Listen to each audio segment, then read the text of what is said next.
look at the next question, dear students. Three Polaroids are placed such that first and the third are mutually perpendicular to each other. Unpolarized light of intensity I0 is incident on first Polaroid. The intensity of light emerging from the third Polaroid is 1/16th of the intensity of incident light. Find the angle between the first and the second Polaroids. Let me show the given case using a diagram. This is the first Polaroid, this is second one, and this is the third one. Let me write them as A, B, and C. And here you have a principal axis. Now let me say that the intensity of the incident light is I0, and emerging from A it is I1, from B it is I2, and finally from C it is I3. And emergent intensity I3 is given to be 1/16th of the incident light intensity, that is I0 by 16, or in other words I3 by I0 is 1/16. And what about the angles? The angle between A and C, first and the third are perpendicular to each other. We are supposed to find out the angle between first and second, since Malus law states that. It states that the emergent intensity I3 is equal to I2 cos square theta, which is the second angle, which is 90 minus theta. So cos square 90 minus theta, and you can write this I2 in terms of I1. I2 can be written in terms of I1. It is I2 is equal to I1 cos square into theta. That is the angle between A and B. I1 cos square theta. So this term is I2 into cos square 90 minus theta can be written as cos square 90 minus theta is sin square theta. Okay, now I1 can be written as I0 by 2, as explained earlier many a times, into cos square theta into sin square theta can be written as sin theta into cos theta whole square. Right, inside the sin theta into cos theta term I can multiply and divide by 2, convert it into 2 sin theta into cos theta divided by 2 whole square. So that is the expression for I3, which is later after simplification converted into sin 2 theta in numerator, which is with a square. I'll write it as sin square 2 theta divided by 4. So finally I can write an expression for I3 as I0 by 8 into sin square 2 theta. This is I3. And now, since the value of I3 is given to be I0 by 16, I3 by I0, let me explain I3 by I0, which is equal to sin square 2 theta divided by 8, whose value is already given to be 1/16. So I think I can cancel this 8 with the 16. So which gets me the expression for sin square 2 theta as half, which is sin 2 theta is 1/√2, which means 2 theta should be 45 degree, or theta is equal to 22.5 degree. So this is the angle between first and second Polaroid. Therefore the angle between second and third can also be found out. It is 90 minus 22.5 degree, which is 67.5 degree. Let's have a look at the next question. If the angle between the pass axis of polarizer and analyzer is 45 degree, write the ratio of the intensities of original light and the transmitted light after passing through the analyzer. So now in this case we have only two Polaroids. This is polarizer and this is analyzer, and there is principal axis. The angle between their pass axis is given to be theta equal to 45 degree. Let me denote it by this line and this line. These two lines are oriented or inclined, at an angle 45 degree with respect to each other, and let the intensities be I0, I1 and I2. I2 is the emergent intensity, I0 is incident intensity. Now we know that I1 is I0 by 2 irrespective of the orientation of polarizer. I1 is always equal to I0 by 2. And what are we supposed to find out is the ratio. It is the ratio of intensity of original light and transmitted light. Therefore, original light is I0 and transmitted light is I2. This ratio we are supposed to find out. You can directly make use of Malus law, which gives you the expression for the emergent intensity I2, which is equal to I1 cos square theta, or I0 by 2 cos square theta. Theta is 45 degree here.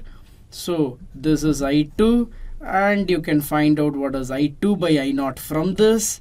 But I want I0 by I2. Therefore, I0 divided by I2 gives 2 divided by cos square 45. So this is 2 divided by cos 45 is 1 by root 2 the whole square. This is 2 divided by half. That gives us I0 by I2 equal to 4. Therefore, I0 is to I2 is equal to 4 is to 1. That is the ratio of incident intensity to emergent intensity. Since the incident intensity has to be greater always, and it is verified in this problem that the incident intensity is 4 times the emergent intensity, or in other words, the emergent intensity is 1/4 the initial or incident intensity. Now have a look at a question on Brewster's law. A ray of light falls on a transparent glass slab of refractive index 1.62.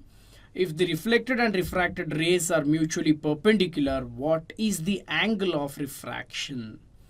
Here, let's write down the data as given. The refractive index of the material of the slab is 1.62, which is made up of glass. And here it is mentioned that the ray of light is incident, and after reflection it is found that the reflected and refracted rays are perpendicular to each other. It is possible only when the angle of incidence is equal to polarizing angle. This is very important idea in case of polarization by reflection. I repeat, when the angle of incidence is equal to polarizing angle, then the reflected ray is completely plane polarized, and also the reflected and refracted rays are found to be mutually perpendicular to each other. So when this happens, you can always make use of Brewster's law, which connects a relation between the refractive index of the material and the polarizing angle. It is given by refractive index n is equal to tangent of polarizing angle, that is tan IP.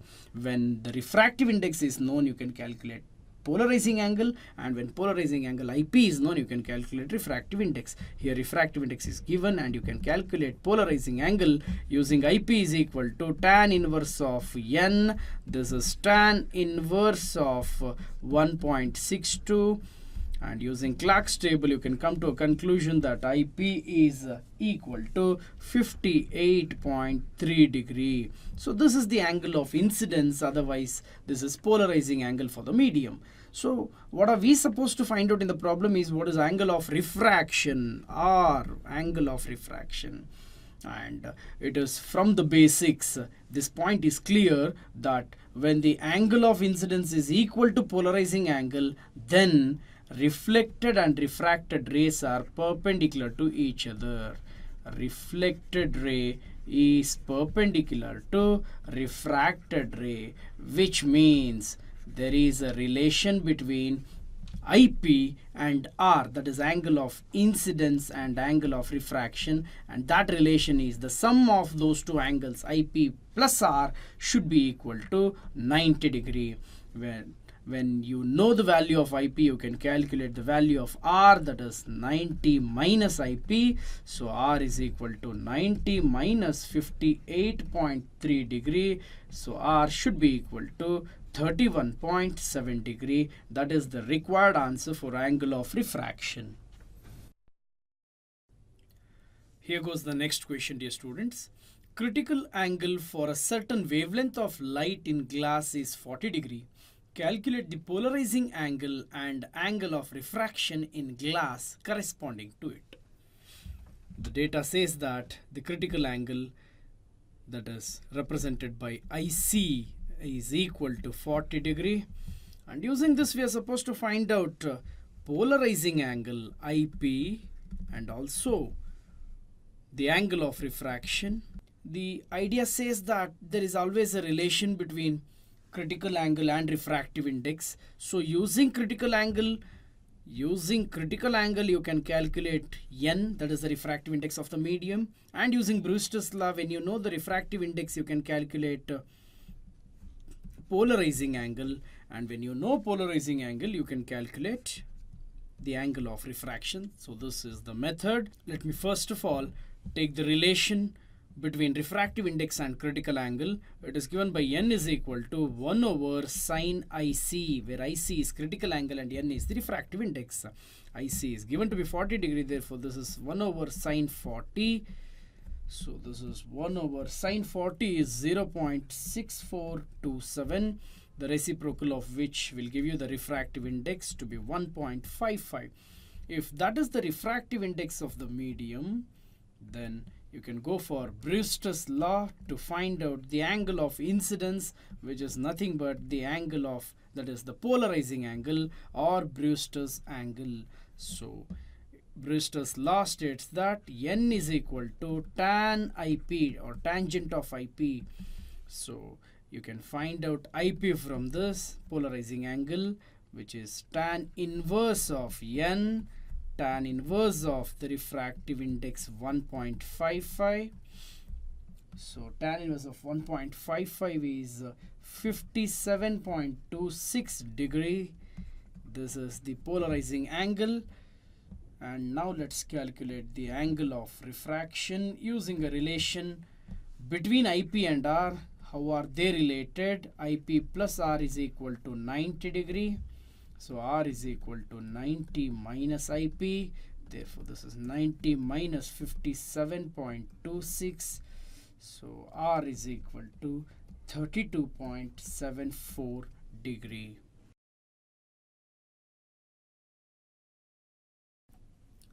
Okay, now look at the next question on Brewster's law. A beam of light traveling in water falls on a glass plate immersed in water. When the incident angle is 51 degree, the reflected beam of light is found to be polarized. Calculate the refractive index of glass, given refractive index of water is 4/3. Now this is clear case of Brewster's law. Here a glass is immersed in water and ray of light travels from water to glass, and a ray of light is incident on the glass surface. Let me say that angle of incidence is some I, and it is mentioned that after reflection the reflected ray is completely plane polarized.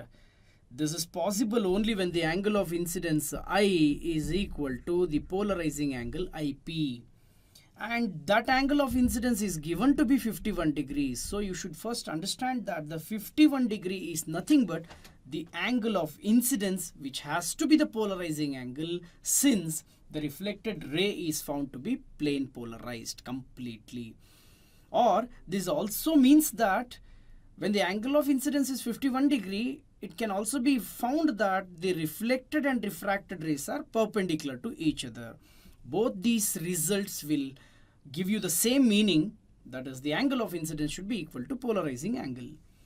Then we are supposed to find out the refractive index of glass, given refractive index of water NW is given to be 4/3. Find the refractive index of glass. We'll make use of Brewster's law first, which states that the refractive index is equal to tangent of polarizing angle. So the tangent of polarizing angle IP should be equal to refractive index. Now students should not be confused. This is refractive index of which medium? Should I consider the refractive index of glass or water? Here, what is that medium which is producing polarization? Of course it is glass, but it is surrounded by water. Therefore we are supposed to consider the refractive index N is that of the glass with respect to water. So what I'll write is N is the refractive index of glass with respect to water. So it has to be NGW. Further it can be written as NG divided by NW. So I'll write this again. Tan IP is equal to NG divided by NW, and NG is what we are supposed to find out using the values of NW and tan IP. So NG is equal to NW times tan IP. Now substitute the values. NW is 4 by 3 and tan of 51 degree. Using Clark's table you can find out the value of tan 51. It is found to be 1.235. So the product of 1.235 and 4 by 3 is the refractive index of glass, which is found to be 1.647. That is the value of required refractive index of the glass.